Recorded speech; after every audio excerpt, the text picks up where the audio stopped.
আমি মহাসচিব হিসেবে যারা জেএম কাদেরের সঙ্গে প্রায় 4.5 বছর কাজ করছি। ওনার কি দোষ ত্রুটি সেটা আমি বলবো না, তবে একটু বলবো, যেহেতু আমি ওনার মহাসচিব ছিলাম, উনি আমার চেয়ারম্যান ছিলেন, আমি মহাসচিব হিসেবে পুরোপুরি আনুগত্য রেখে আমি তার সাথে অ্যাডজাস্ট করে কাজ করছি। আর সাংগঠনিকভাবে যখন চরম দুঃসময় ছিল পার্টি ইনারেন্টলিতে, তখন আমি তাকে আমার সাহিত্য মতো সহযোগিতা করেছি। আমার দুঃখ লাগছে, যে কোনো ব্যক্তি যে কোনো দলের কর্মী যে কোনো পদে সবসময় থাকবে না। আমি মহাসচিব, যদি উনি আমাকে পছন্দ না করতেন আমাকে বলতে পারতেন, আর আমি এমনি বলে এসেছিলাম। আমি কিন্তু ওনাকে ব্যক্তিগতভাবে আপনাদেরকে বলি, ওনাকে আমি ব্যক্তিগতভাবে বলে আসছি যে আপনি এই যে এই গণতান্ত্রিক যে সমস্ত ধারা, বিশেষ করে 20 যে ধারা বলে আপনি যা কি ইচ্ছে তাকে বলে দেন, যা কি ইচ্ছে তাকে আপনি দলের পদে বসান, এবং এমন 28 জন কর্মীকে পদোন্নতি দিচ্ছে, এটা আমি মহাসচিব হিসাবে আমি জানি না। আমি বললাম যে এইটা খুব একটা অগণতান্ত্রিক ধারা। আপনি সবসময় গণতন্ত্রের পক্ষে বলেন, আপনি সবসময় স্বৈরতন্ত্রের বিপক্ষে আপনার কণ্ঠ সোচ্চার, এবং আপনি অটোক্রেসির বিরুদ্ধে বলেন। তাহলে আপনি ঘর থেকে আপনি অন্তত গণতন্ত্র আরম্ভ করেন।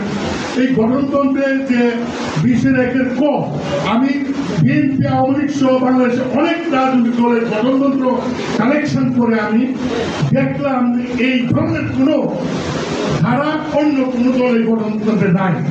আমি বললাম যে আপনি এই ধারাটা পরিবর্তন করেন, এটা করা প্রয়োজন।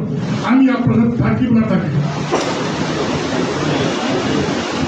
আর সবচেয়ে বড় হইল যে ওনার ভাই আমাদের এই প্রয়াত মহামান্য রাষ্ট্রপতি হুসেন মোহাম্মদ এরশাদ, তিনিও কিন্তু জেএম কাদের সাহেবকে চেয়ারম্যানের বা প্রেসিডেন্ট থেকে 2 বার এই ধারা দিয়ে কিন্তু ওনাকে ঘোষণা করেছিলেন।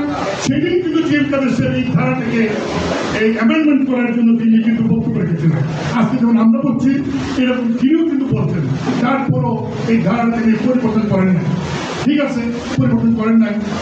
আমার একটাই দুঃখ যে 1986 সালে যখন এই দল প্রথম গঠন হয়, আমি সেই কমিটিতে যুব বিশ্ব সম্পাদক ছিলাম।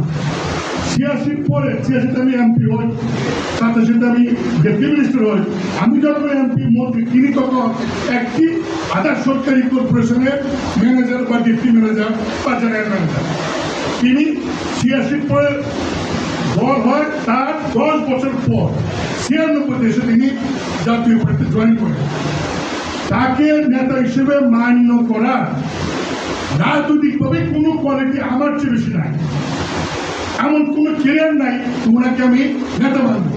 একটাই গুণ আছে, অনলি একটাই গুণ, যার জন্য অনেক নেতা মানে সেটা আমাদের প্রয়াত রাষ্ট্রপতি জাতীয় পার্টির প্রতিষ্ঠা চেয়ারম্যান হুসেন মোহাম্মদ এরশাদের ভাই, তার ভাই, সেই কারণে ওনাকে মানতাম। যারা জেএম কাদের, আমি এমন কি অপরাধ করলাম, আপনি মহাসচিব পাচ্ছেন, আপত্তি নাই, প্রাথমিক সদস্য পদ থেকে আপনি বাদ দিলেন, কেমন কথা? এটি কি কোনো মানে রাজনৈতিক নেতা আচরণ হতে পারে?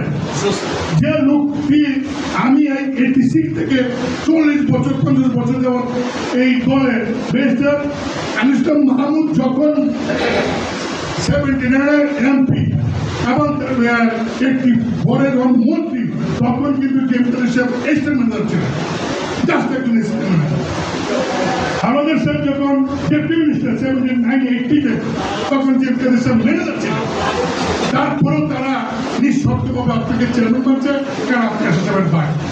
এইটা কি আজকে এই আপনাকে দলকে একটু গণতন্ত্রমুখী করার জন্য, দলের হিসাব চাওয়ার কারণে, দলের একটা যৌথ নেতৃত্ব গড়ে তুলবার জন্য দাবি করার কারণে আপনি কাউন্সিলকে সামনে রেখে দলের 10 জন সিনিয়র নেতা, 10 জন, একজন সিনিয়র কো-চেয়ারম্যান এবং মহাসচিব এবং 60 জন প্রেসিডিয়াম মেম্বার, তাদেরকে আপনি বিনা কারণে প্রাথমিক সদস্য পদ থেকে তাদের পদ থেকে অবহিত দিলেন। এটা কি ঠিক হলো? আপনি তো এটা তো